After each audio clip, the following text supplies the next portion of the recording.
Hello friends, welcome to GK academy. আজকে আমি তোমাদের জন্য ভারতীয় অর্থনীতির দ্বিতীয় পর্ব নিয়ে হাজির হয়েছি। এখানে সব গুরুত্বপূর্ণ কোশ্চেন নিয়ে এসেছি, যেগুলো পরীক্ষায় বহুবার এসেছে এবং ভবিষ্যতেও আসবে। তো চলো বেশি দেরি করব না, ভিডিওটি শুরু করা যাক। আজকের প্রথম কোশ্চেনটি দেখা যাক কি আছে। তো তোমাদের জন্য প্রথম কোশ্চেন হচ্ছে, মেক ইন ইন্ডিয়া কর্মসূচি কবে শুরু হয়েছিল? Option number A 2012, option number B 2013, option number C 2014, option number D 2015। তো সঠিক উত্তর কী হবে? সঠিক উত্তর হবে অপশন নাম্বার সি 2014। 2014 সালে এটি শুরু হয়েছিল, মেক ইন ইন্ডিয়া কর্মসূচি। চলো পরবর্তী কোশ্চেনে যাওয়া যাক।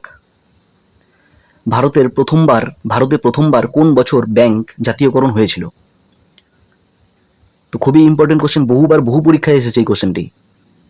চলো দেখা যাক অপশনগুলো কি আছে।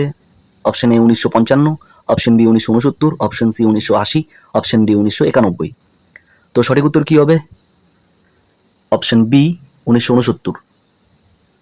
তো এই 1969 সালে 14টি ব্যাংকের জাতীয়করণ হয়েছিল। আর এখান থেকে আরেকটি কোশ্চেন আসে যে ভারতের প্রথম ব্যাংক কোনটি? তখন বলবে 1770 সালে হয়েছিল ব্যাংক অফ হিন্দুস্তান। আর যদি বলে যে ভারতের প্রথম স্বদেশী ব্যাংক কোনটি, তখন হবে পাঞ্জাব ন্যাশনাল ব্যাংক। খুবই গুরুত্বপূর্ণ, নোট করে রেখে দিবে। চলো পরবর্তী কোশ্চেন দেখা যাক। ভারতের প্রথম নবীন শিল্পনীতি নিউ ইন্ডাস্ট্রিয়াল পলিসি কবে গৃহীত হয়? Option number A 1948, option number B 1956, option number C 1977, option number D 1991। তো এখানে সঠিক উত্তর কি হবে? সঠিক উত্তর হয়ে যাবে অপশন নাম্বার ডি। চলো পরবর্তী কোশ্চেনে যাওয়া যাক। মুদ্রাস্ফীতি শব্দটি দ্বারা কি বোঝানো হয়? এ মুদ্রার দাম কমা, বি দ্রব্য ও সেবার দামের ক্রমবর্ধমান বৃদ্ধি, সি মুদ্রার প্রচলন কমে যাওয়া, ডি পণ্যের উৎপাদন কমে যাওয়া। তো কি হবে এর সঠিক উত্তর? আমরা সবাই আন্দাজ করতে পারছি, অপশন নাম্বার বি হবে এর সঠিক উত্তর। চলো পরবর্তী কোশ্চেন যাওয়া যাক। আমাদের পরবর্তী কোশ্চেন, ভারতের মুদ্রানীতি কে প্রণয়ন করেন? মনিটারি পলিসি কে প্রণয়ন করেন?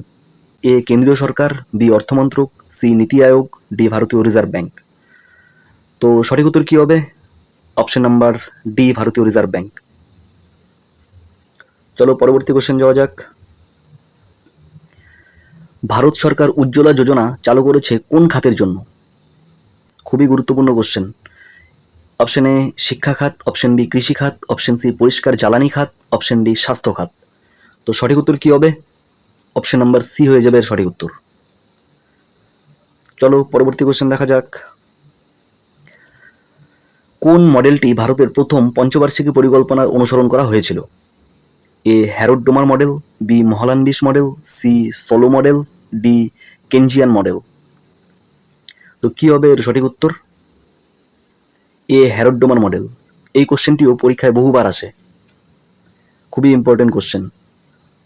আর মহলানবিশ মডেলটা কি ছিল? এটা ছিল দ্বিতীয় পঞ্চবার্ষিকী পরিকল্পনার মডেল। চলো পরবর্তী কোশ্চেন দেখা যাক। ভারতের কোন ব্যাংকটি ব্যাংকার টু দ্য গভর্নমেন্ট নামে পরিচিত? State Bank of India, ICICI Bank, Reserve Bank of India, Punjab National Bank. তো সঠিক উত্তর কি হবে? Banker to the government, option number C হয়ে যাবে সঠিক উত্তর। চলো পরবর্তী কোশ্চেন যাওয়া যাক। ভারতে কর সংস্কারের জন্য কোন কমিটি গঠিত হয়েছিল? খুবই গুরুত্বপূর্ণ কোশ্চেন, প্রতিটা কোশ্চেনই গুরুত্বপূর্ণ। চলো option number A Raja Chelliah committee, option number B Narayana Murthy committee, option C Rangarajan committee, option D K Singh committee.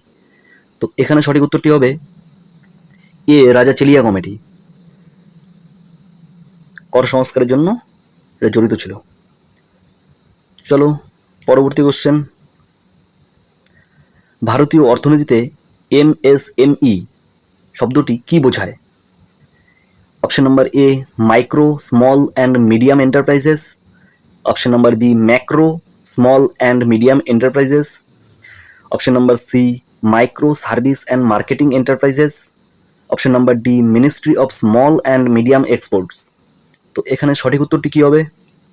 সঠিক উত্তরটি আমাদের option number A. Option number A হয়ে যাবে সঠিক উত্তর। চলো, এটা তোমাদের জন্য কোশ্চেন। ভারতের সর্বপ্রথম নোবেল পুরস্কারপ্রাপ্ত অর্থনীতিবিদ কে ছিলেন? এটা তোমরা আমাকে কমেন্টে জানাবে। আর আমার আগের কোশ্চেনগুলো যদি ভালো লেগে থাকে, ভিডিওটি যদি ভালো লেগে থাকে, তাহলে বন্ধুদের মাঝে শেয়ার করে দেবে।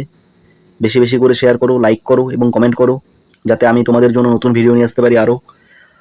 আর আমাকে ফলো করতে থাকো, আর সাবস্ক্রাইব করে বেল আইকনটি ক্লিক করে রাখো, যাতে আমি ভিডিও ছাড়তেই তোমাদের কাছে খুব সহজেই পৌঁছে যায়।